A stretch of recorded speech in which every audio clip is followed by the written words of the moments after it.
Good evening, guys. It's been a while since we have talked, so let me give you a little bit of an idea of what it is that makes people turn into activists.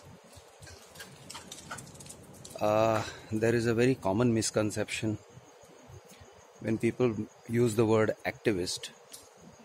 It is either in the way of someone who is an RTI activist who keeps filing RTIs to the government for all kinds of things. That is the general perception of RTI activist.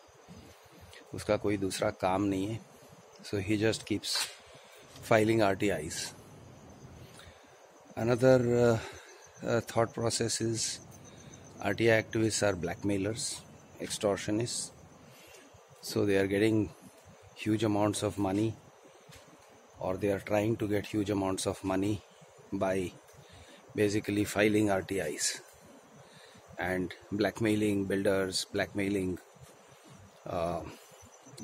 different people like government employees or people who get contracts, who bid for tenders, and so on and so forth. These are thought processes, and I would like to say that yes, there are always people who can misuse the laws, who can misuse RTI, but that is not what an RTI activist is basically about. In the same way as any law at all, or any job at all can be misused for blackmail and extortion. For example, the police, any police officer can misuse his uniform for earning money, tod pani. A judge can also do that. He can earn money through tod pani.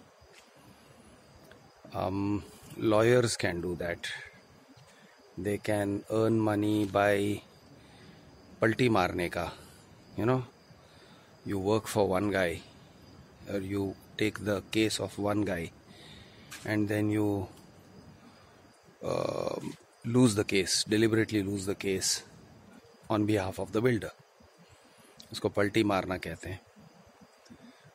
So lawyers can also earn money. But I believe every policeman is not like that. Every judge is not like that. Every lawyer is not like that. And in the same way, every RTI activist is also not like that.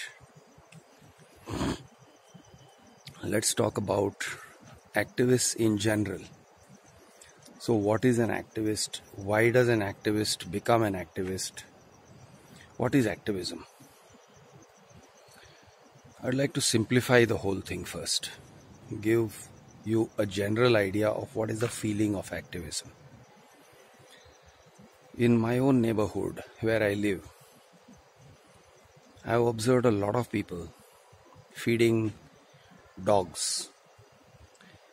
I know a lady who feeds dogs every night. She makes a large cooker full of rice and chicken, like a chicken pulao, for saltless chicken pulao for dogs, and she feeds 8-10 dogs. In fact, my dog also goes and eats there, although it's a free meal, but she feeds him out of affection, and my dog is very happy to have that affection. But she feeds a lot of stray dogs. So that is one. I see so many people in the buildings near mine where they go and feed dogs and cats. They always see that there is cat food, dog food in the bowls. And I know that cat food and dog food are very, very expensive, because I am feeding my own cats and dog. It's very expensive stuff. So they will be spending at least a couple of $100 a day feeding cats and dogs in their neighborhood. I know people who feed birds like that. I know people who spend a lot of money giving milk to dogs on the roadside. The dogs come to know when they are going to come, when these guys are going to come. They will give liters and liters of milk to, I don't know, 20, 30 dogs, large numbers like that. I know people who take a lot of trouble every Makar Sankranti to rescue birds who have been wounded by kite strings. I know people who take a lot of trouble to rescue birds in general throughout the year. If you find a wounded pigeon, you take it to one guy. If you find a snake in your society, there are people called Sarpamitras who will come and pick them up, and they do it for free. It's not like they are earning anything from it. In fact, it's quite dangerous, and some people die while capturing a snake or after capturing a snake and taking it for release. They get bitten. So they do these very dangerous things, but they do it. They know it's dangerous. I know of people who act like coast guards on dangerous beaches like Aksa. It's unpaid coast guards.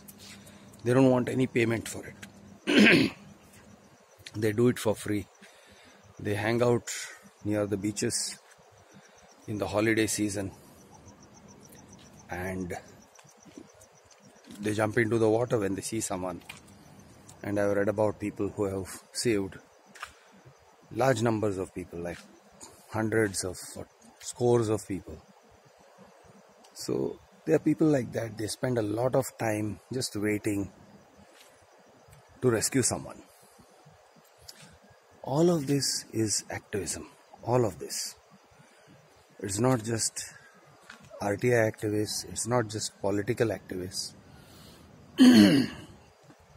All these people are activists, and they are basically moved by a feeling of love, a feeling of purpose, a feeling of wanting to serve a greater cause. I am not moved by many of these things. I like animals. I love animals. But I am not moved to take care of each and every dog. But some people are. I love RTI. I have spent years of my life mentoring people on how to file an RTI application and how to, go to an appeal. I have taught them provisions of the law. I have given, close to 40, 50, 70, some such number of free workshops. Many of these workshops are half-day workshops. Some of them are full-day workshops. 3 hours, 4 hours workshop at the very least. And I have taken my own materials, Xerox copies, everything for distribution. Sometimes I get an honorarium, sometimes not. It's not for the honorarium that I do these things. So nowadays I don't do too many RTI workshops, but there were times when I have done large number of them every year. So why do we do these things? Why do activists do these things? We want to serve a greater cause than ourselves. And it is not that activists are greater than anybody. We are not. We don't think we are God. We don't think we are God-like. We don't think we are saints. Okay? We are the same as anyone else. We have the same weaknesses as any other human being. But we have a sense of purpose and a sense of satisfaction. We get a sense of satisfaction from doing these things. Some people may say, you don't get money from it. And that's right, of course we don't. Most of the time we don't. Some of the time we do. There are times when, for example, I get a consultancy assignment out of the activist work that I do. There are times like that. There are times when I get a lucrative consultancy assignment also. For example, I was once employed as a consultant by a very large corporate for getting getting some information and basically shall we call it data mining. So that sort of thing happens, and by the way, it was not illegal or immoral. I am not anti-corporate, just saying, because I write a lot against big builders, but that doesn't mean I'm against big builders per se. I'm not. I'm not against any particular interest group per se, though I feel for the underdogs.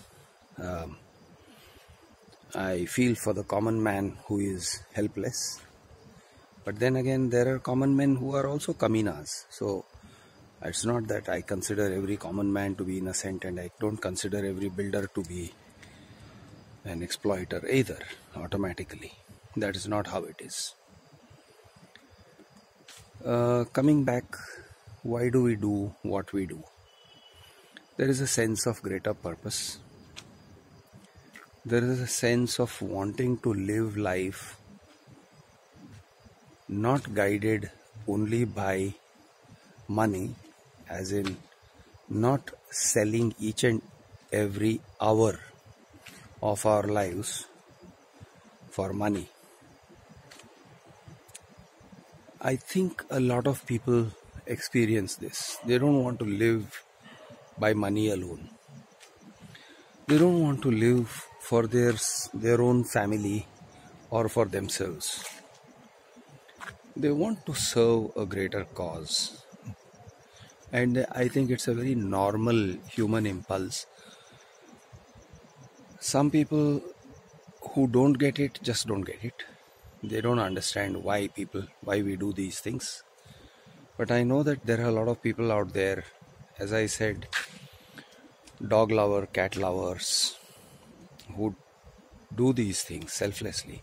I know people who are very concerned by, for example, patients wanting to go to hospital, and there are rickshaw drivers, for example, in many cities, who will not charge you if you want to go to a hospital, who will actually go out of their way to take you to a hospital.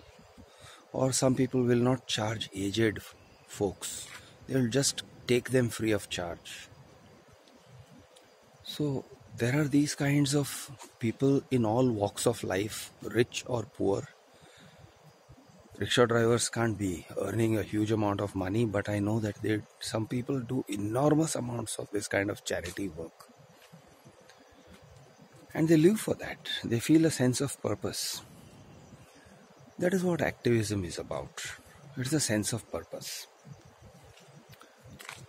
I want to give a small philosophical background. This is my thinking, and this philosophy is not original. So obviously, I heard it from someone else and it clicked with me. I'm sharing it with you.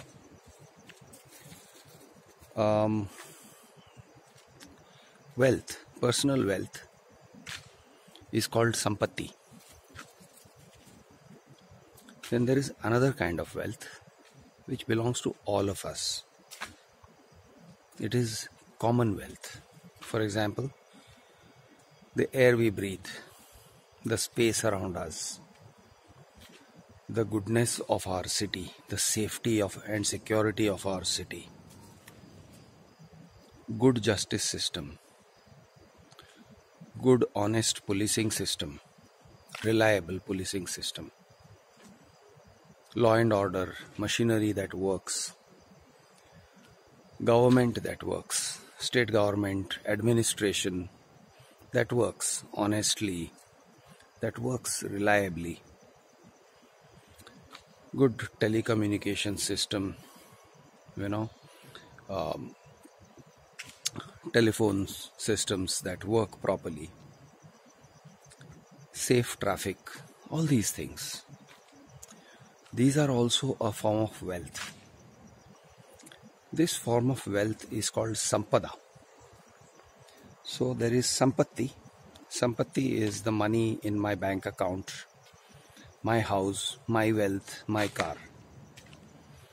Sampada is the neighborhood, there where I live, the air that I breathe, the harmonious arrangements in my neighborhood, traffic, good traffic, less noise, pollution. All these things add to my quality of life. It's not only my bank account and my bank balance that adds to my quality of life. The harmony where I live, the harmonious city, the harmonious country, the harmonious government, the good governance, the quality of goods and services, unadulterated goods, unadulterated services, reliable services. These things actually cause more pleasure to me and give me more comfort than actually the money in my bank account. Because the money in my bank account, the bank balance is only a number. Once my basic minimum needs are met, the rest of the money that's sitting in my bank account is just a number. I mean, you can add a zero or you can deduct a zero. Really doesn't make too much of a difference. So, Sampada.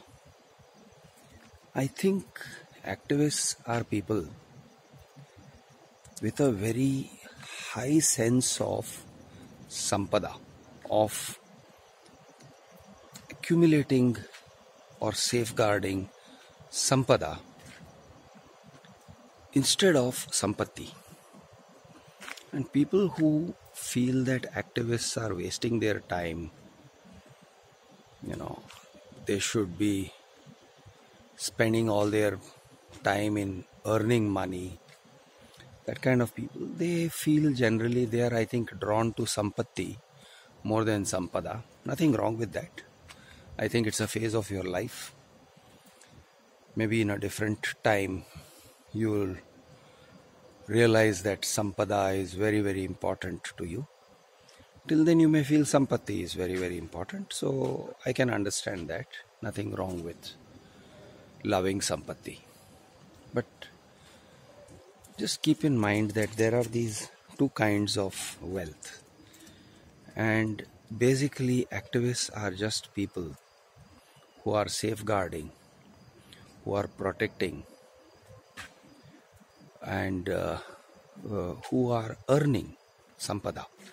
Now, when you earn Sampada, when, for example, there is a noise pollution activist who fights against noise pollution and who spreads awareness against noise pollution, who campaigns against noise pollution, that person doesn't earn a peaceful living for herself, but she earns peaceful living for all of us. She makes our lives better, and I think she has the self-satisfaction. Somewhere she knows that she is doing something very worthwhile. So that is how she is earning Sampada. She is increasing our wealth. She is increasing everybody's wealth. She may, of course, live a very tough life when you keep fighting these battles. It's not an easy life, but she gets a sense of fulfillment. So, guys, I'm just sharing this with you. It's a very philosophical thought process that I'm sharing. Consider the value of Sampada. Consider how important it is to safeguard what is our common wealth as against our individual wealth. This commonwealth is lost, is the loss of commonwealth happens gradually when private parties encroach on your commonwealth. That encroachment happens very subtly.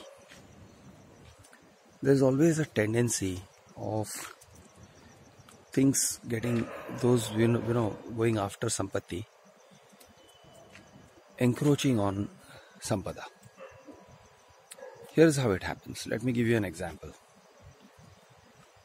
Hawkers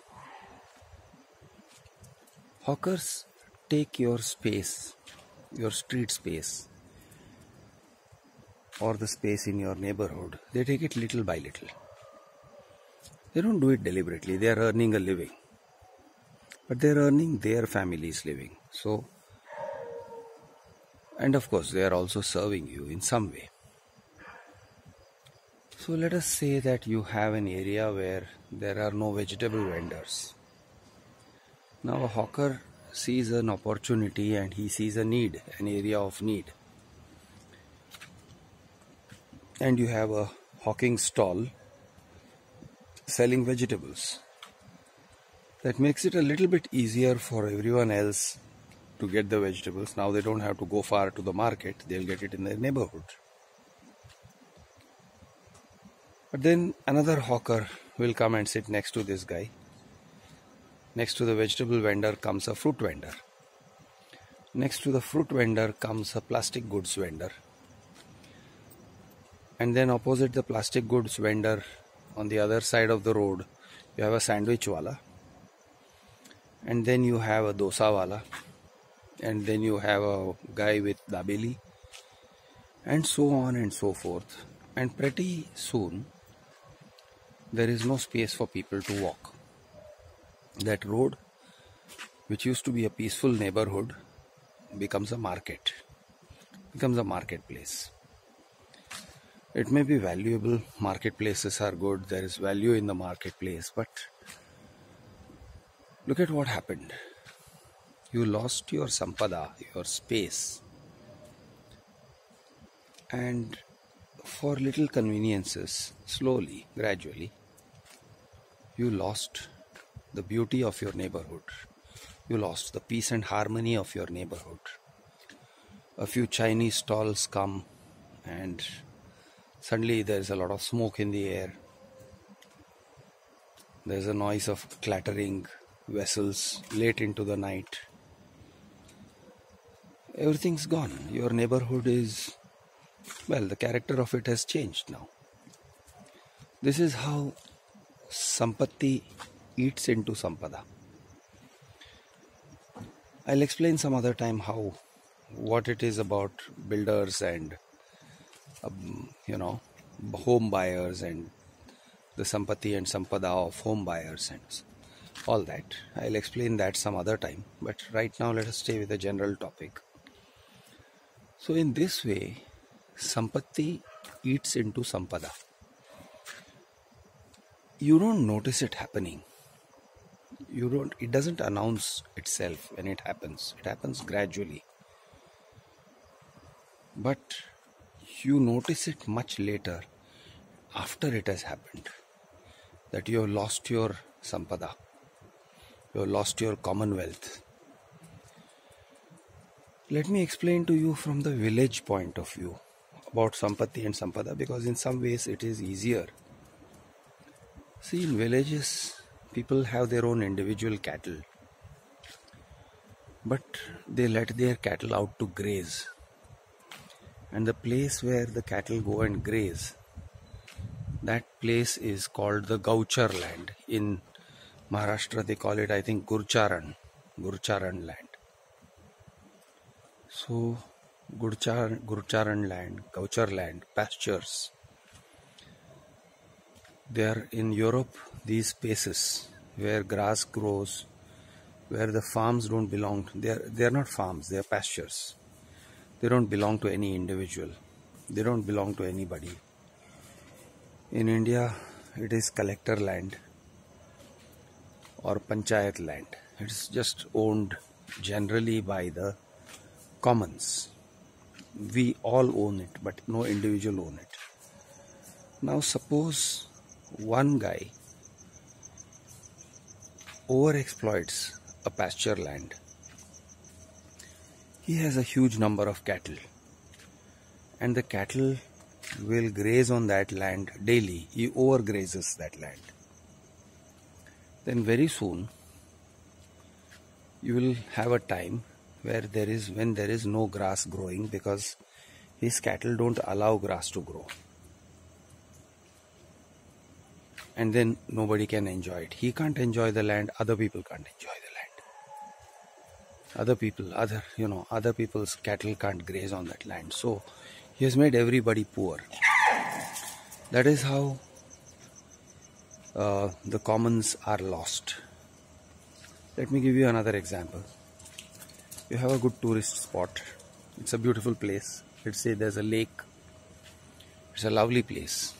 Anybody can go there, sit quietly, peacefully by the lake and enjoy the atmosphere. So one day 3 people, 5 people, 10 people go there, park their car on the side of the lake, and it's very enjoyable. They don't have to talk to each other. They can be by themselves. But then that place becomes a popular picnic spot. 20, 30, 40, 100, 200 people start going to that picnic spot. They all go there in their cars and scooters. They park their cars and scooters by the side. And pretty soon that lake, the beauty of the lake, is destroyed by all those cars and vehicles that are parked over there. Now it is not a quiet spot. Now it's a noisy spot. Now when you got 200, 300 people coming there every day, every evening, some hawkers will go and set up stalls there. They set up amusement stalls, they set up food stalls. And with food stalls you will have pollution, you will have plastic bags, you will have ice cream wrappers, you will have chocolate wrappers thrown all over the place. Bags are thrown into the lake. And in this way, Sympathy, everyone gets wealthy, you see. Everybody took some enjoyment out of it, and some people took actual material benefit out of it. The hawkers made money out of it. But the lake stops being beautiful. That Sampada is gone. The commons is destroyed. The beauty, the tranquility is gone. This is how Sympathy defeats Sampada. This happens a lot. This is happening a lot around us. And this is why some people, I'm not anything. I'm not a believer. I'm not a Hindu believer. But there are some truths that are spoken in Sanskrit attached to Hinduism, and I'll mention it. You know that old Mahabharat, Bhagavad Gita. Yada yada hi dharmasya glanir bhavati bharata abhyudanam adharmasya tadatmanam srajamyaham paritranaya sadhunam vinashaya cha dushkritam dharma sansthapanarthaya sambhavami yuge yuge. So wherever dharma becomes weak, becomes feeble, at that time I am born. I manifest. I take shape to destroy the evildoers, to protect, the innocent, dharma, to re-establish dharma. I'm not talking about myself. It is just a force of nature. Whenever the balance is spoilt, wherever the balance is spoilt, you will always find people who will manifest. People will manifest. Activists come into existence to do these things, to re-establish balance. It's just a force of nature. It's just the way people are. It's just the way all of us are. It's pretty natural. People are tempted to associate it with divinity. It's not about divinity. It's about how humans are. It's about how human society is. Human society safeguards itself in this way. Whenever there is an imbalance of power,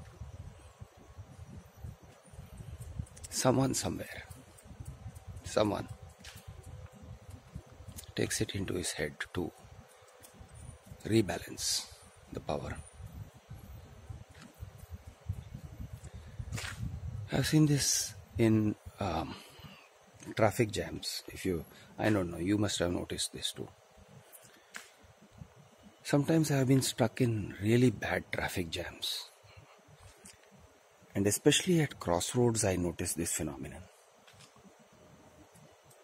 When we reach the crossroad, we find some people, ordinary people, man on the street, acting like a traffic cop,